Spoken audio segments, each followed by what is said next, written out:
The film is Ruby Sparks. I'm joined by the actor Paul Dano. Paul, thank you for coming back onto WKCR. Thanks for having me. So just to begin, I guess if we can get a synopsis of the film, pretty short little story. What happens? The film, Ruby Sparks, is about a young novelist named Calvin who had great success with his first book at probably 18 years old, and now, almost a decade later, is still trying to follow that up. He has faced with writer's block. He's lonely. His only friend is his brother, and one day he has a dream about a girl, and he starts to write about her and finally finds inspiration. And the more he writes about her, he starts to fall in love with her. And one day he wakes up and she's in his house. Okay, that's a good synopsis. I want to get right into kind of the thick of it. And one word that you touched upon is lonely. Tell me about his loneliness and how does that play into his character? Well, there's several circumstances which contribute to his loneliness and his feeling of loneliness. One, he's gotten out of a long relationship, which you don't know much about. His father has passed away. You learn that his mother has sort of changed from who she was. He's gotten a dog to try and help him meet people, but that doesn't seem to be working. And it seems like the only two people in his life are his brother and his therapist. And he writes in a typewriter, which keeps him at home. And he lives in a big house because he had young success. So he is alone in a big white house in Los Angeles, which is a lonely city to begin with, because people are so insulated there in their cars, and it's not like New York here, getting on the subway. And I think he's chooses partially to be lonely too, maybe because so many people in the outside world are asking things of him and want him to be something and want him to live up to something, and are trying to determine what success is for him. At maybe a critical point in the movie, this girl, Ruby Sparks, says to him, "I'm so lonely." And is that a turning point of sorts in the story? Well, I think so. They fall in love, and you have the highs of love, but then they embark on a real relationship, even though this girl came out of nowhere. And yeah, I think Calvin, hearing that's the worst thing he could hear, and it certainly resonates with him. I think that is a turning point because Calvin has the power to change her. And he doesn't want to do that because he loves her and he thinks she's perfect. But he does not want to lose her. I think he also wants her to be happy. And I think their arcs, in a way, have similarities. I think Calvin wants her to be the idea of somebody and wants her to maybe be something she's not, and is sort of imposing something on her ultimately and controlling her, like a lot of people do in relationships, guy and girl. And I think, the world Calvin came from, I think people were also doing that to him sort of after his success. So yeah, it's a good scene and a good turning point in the film that you're talking about. Can you tell me about the assignment that Calvin's psychologist gives him, and kind of how that threads its way through the story? Yeah, well, the therapist is played by Elliot Gould, who, first of all, I love and loved working with him, and was so excited when he signed on to the film, because The Long Goodbye is one of my favorite movies, so I was so excited to get to spend the day with him. Calvin's therapist, in trying to coax something out of him, Calvin's feeling ambivalent about his dog, who was essentially supposed to help him meet chicks. Maybe that was his brother's idea, Harry, who's kind of more of a loose cannon. It was like, get a dog, So he tries to coax that out of Calvin, saying, imagine somebody who likes your dog for who he is, which essentially is kind of maybe saying likes you, Calvin, for who you are. And he has a dream that is perhaps inspired by his therapist, and he recognizes something in the dream that makes him wake up and go, oh, whoa, that's a lightning bolt of inspiration. So what could be looked at as a trivial exercise from the therapist turns into high inspiration as a writer, and then turns into a woman. And can you talk a little bit more about this theme of accepting one as who they are? Because I think it is a trope that really is maybe the backbone of this film. Yeah, well, I think the writer Zoe was interested in exploring how sometimes we fall in love with the idea of a person and have an idea of them and sort of maybe put them on a pedestal sometimes. And then as we get to know them, if there's differences, we kind of want them to be something, and how people exercise control in a relationship and impose themselves on somebody else or impose an idea onto somebody else. And I think that's probably the most central theme that the film is exploring through love and through a relationship. And I think it relates to everything else in the film. I think there's things about the creative process as well in the film. And I think for Calvin, there's something about accepting life for what it is rather than trying to control it. And I think people try to control things out of fear often.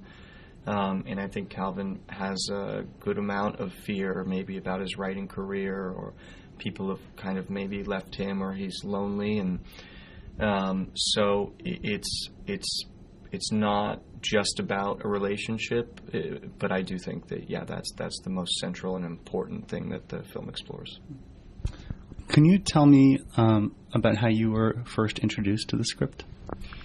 Yes, the screenwriter and lead actress Zoe and I have been dating for about 5 years. So she started writing it in our apartment. And I would read as she wrote. And we got excited about trying to do the film together. And we immediately, probably maybe 10 pages into it, thought that we should send it to Jonathan Dayton and Valerie Faris as our sort of dream choice of director. And just luckily, somehow they liked it, and we got to go make it with them. So we knew what kind of film that we wanted to make the whole time, and made a conscious choice. Not Zoe could have sold this script, but when you do that, you lose control, and then somebody might want to make a different version of the film, or you don't know who's going to get cast in what part, or who's going to direct it, and more fingers in the pie. So we definitely made an effort to go try and make a film that was going to be very enjoyable for the audience, but hopefully about something as well, and a film that we would like. So it was a 5-year writing process? No, sorry. We've been dating for 5 years. Zoe started writing it maybe a couple years ago.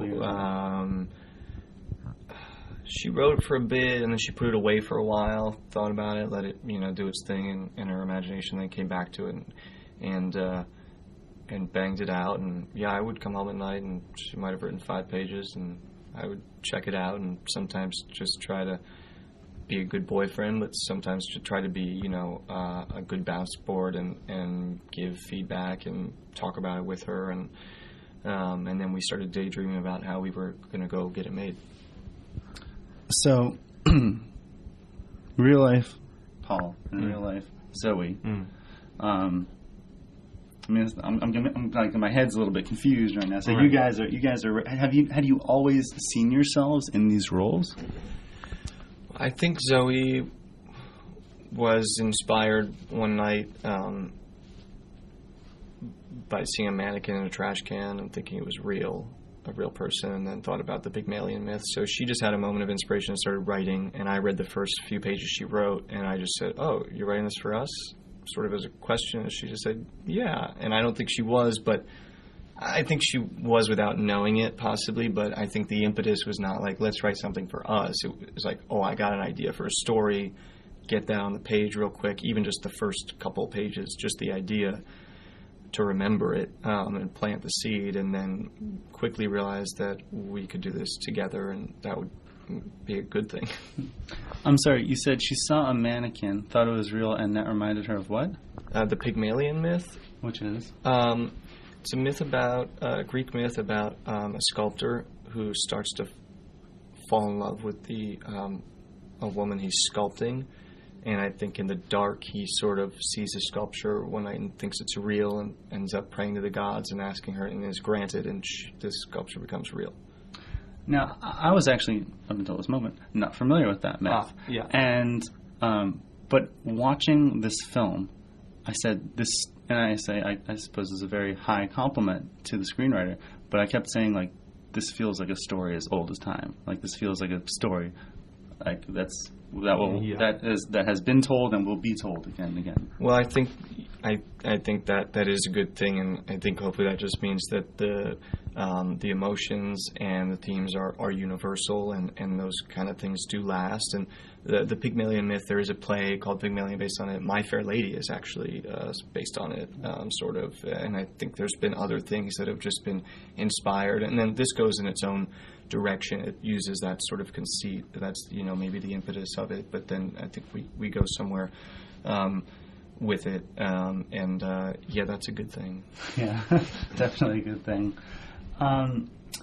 So, do you guys think, like, how was the experience of working together with someone you love? I mean, was it like contentious, or was it just like a breeze? It was not without its challenges, but it was pretty good. When Zoe and I go to work, we care a lot about what we do, so I would say the relationship does sort of disappear, and we were there for Calvin and Ruby during the day. We met doing an off-Broadway play, so we had acted together before, and I think we respect each other enough and trusted each other enough. And Zoe's an amazing actor, so the better your scene partner is, the better you're going to be. And I think it was a good working relationship. There of course were times where after a 14-hour day driving home in Los Angeles traffic, one person might get cranky and get a little snippy with each other. But in retrospect, those were pretty small domestic things, nothing monumental. We were worried about it, though. We didn't know what it would be like, but it was okay. Also, John and Val are a couple, our directors, and they work wonderfully together, and they're very good people. So we did have a good. We had them to look up to. Got it. As your role models. Yeah. Do you write yourself? No, I mean a little bit, but not really, not yet. I mean, I wrote and directed a short film. And I would like to maybe try my hand at it at some point, but I think writing is hard. I know I want to make a film someday. I don't know if I'll write it or not, or if I'd be able to. I mean, yeah. Make as in produce or direct? No, direct. Direct. So where did you draw upon? Who were your influences for the character of Calvin? Well, I mean, the first thing you do is look at what the script gives you, and they were very clear and understandable things. I was immediately able to empathize with the character, and a lot of the things I already described sort of in setting up the film. So you just take those building blocks, you start to fill in, okay, what was that ex-girlfriend relationship like? Or what was his relationship with his father who's passed away like? Why does he have this typewriter?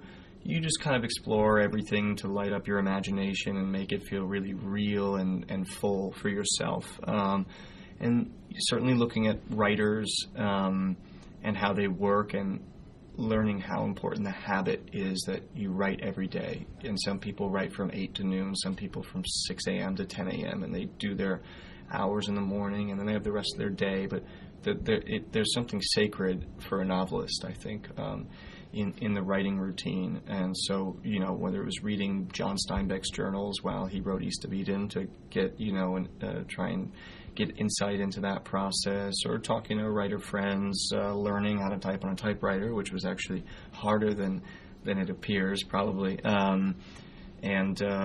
And otherwise, for most of the emotional aspects, it's just, exploring what in you can relate to it, and then using your imagination to figure out the other stuff.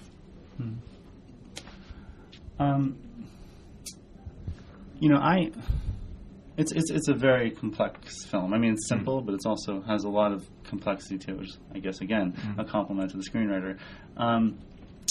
What do you hope kind of people walking out of the theater will think or feel? If you can answer that. Well, I mean, I hope that people can relate to the film in a way that feels really personal, and you might have feelings about yourself or your life or a relationship, and you recall things, and there's maybe something present or maybe something super nostalgic. I hope that they walk away thinking about the characters and caring about them and wondering, what could happen next. I hope that they felt the great high of love and the great low of love, and although you hit maybe a low, you're left with some sense of hope. And I hope they like the movie. Well, I think that summarily wraps up a lot of the emotions I was feeling. I deeply enjoyed the film. Oh, good. It's Ruby Sparks, actor Paul Dano. Thank you so much for joining us again on WKCR. All right, nice. Thank you. Yeah. All right.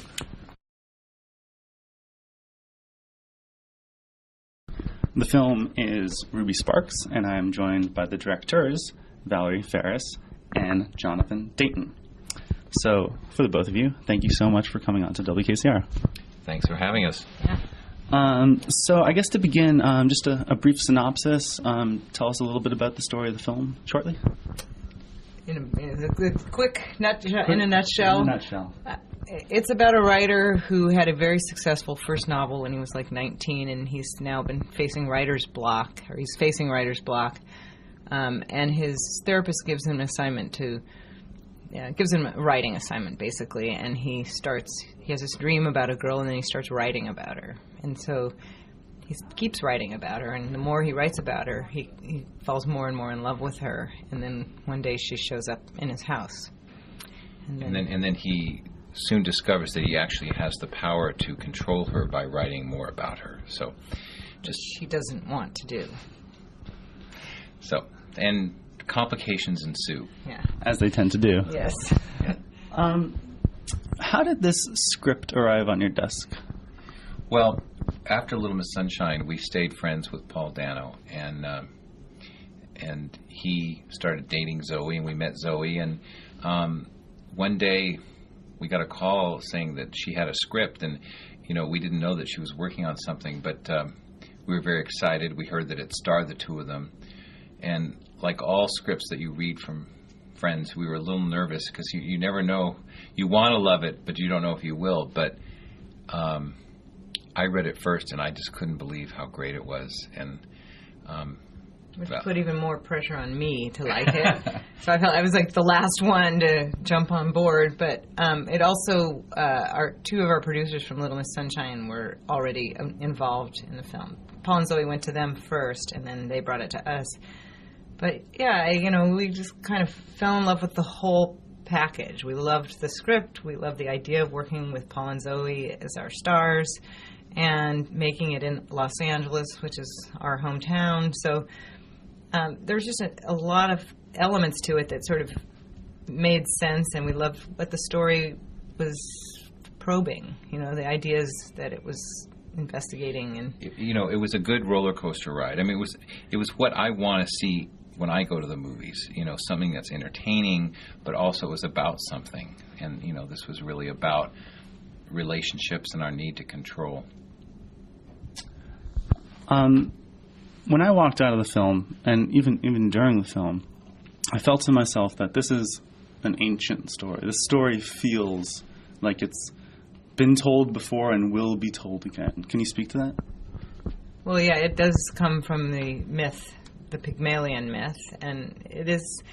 We've talked about it as this men can't actually create another human being, but women can do that. So there may be just some kind of timeless story of this need that men have to create something.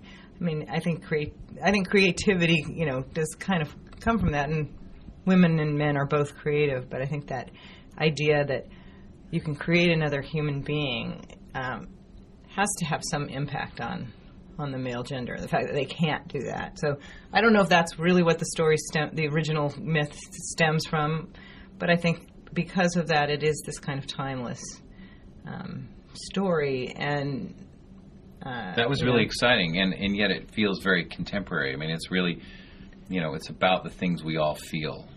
And on some level, you could even, take one step back and say it's about man's need to play God or to control his whole world.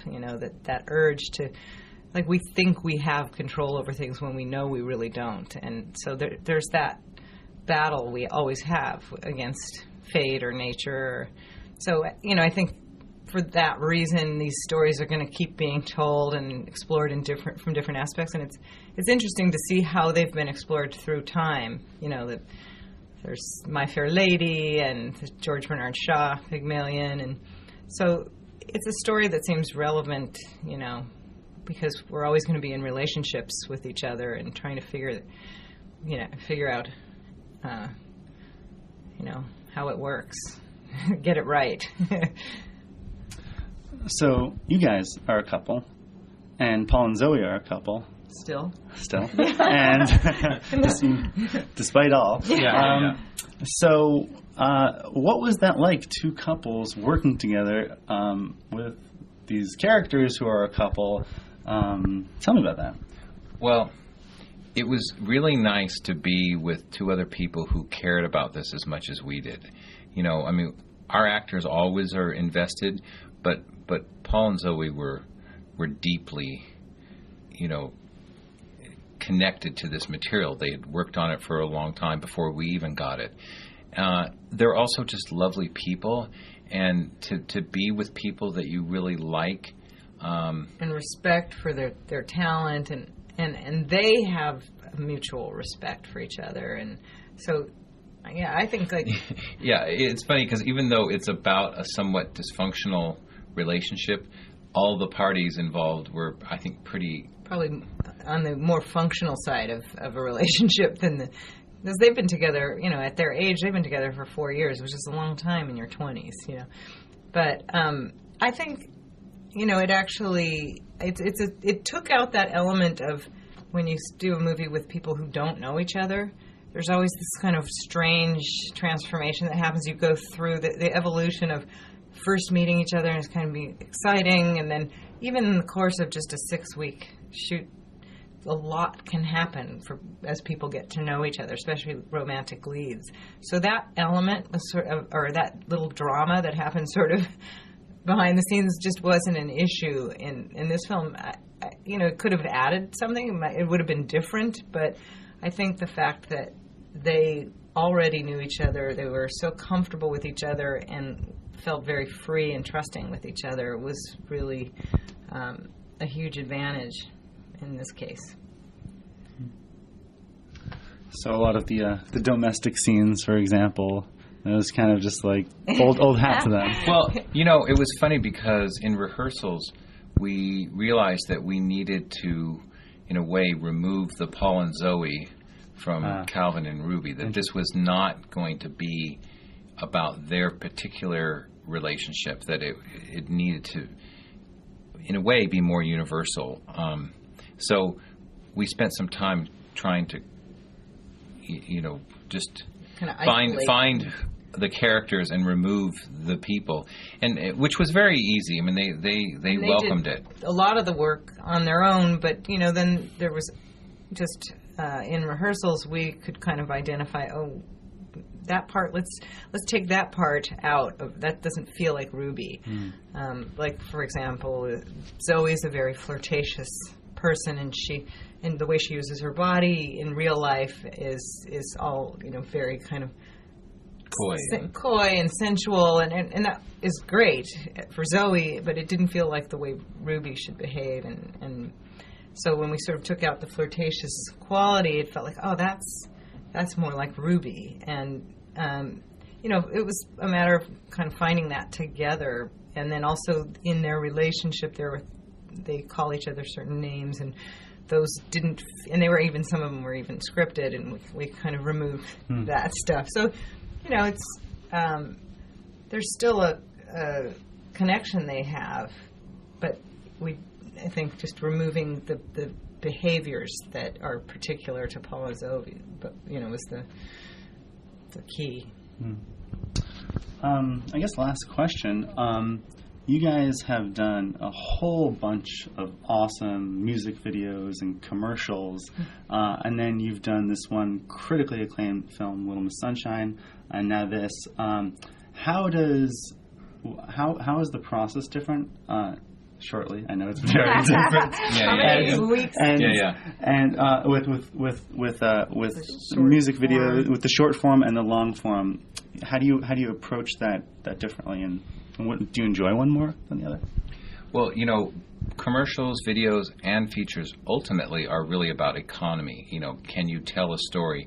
You can tell a deeper story in a feature, but you're always still looking to tell it efficiently. So it was great to have the background in videos and commercials coming into features, so that you were versed in how to communicate vocabulary ideas. and knowing that you get to work on your craft doing all as commercials. You work a lot and you're on a set and you have crew people that you build relationships with, so it's great for that. But yeah, I think that's like swimming in a pool.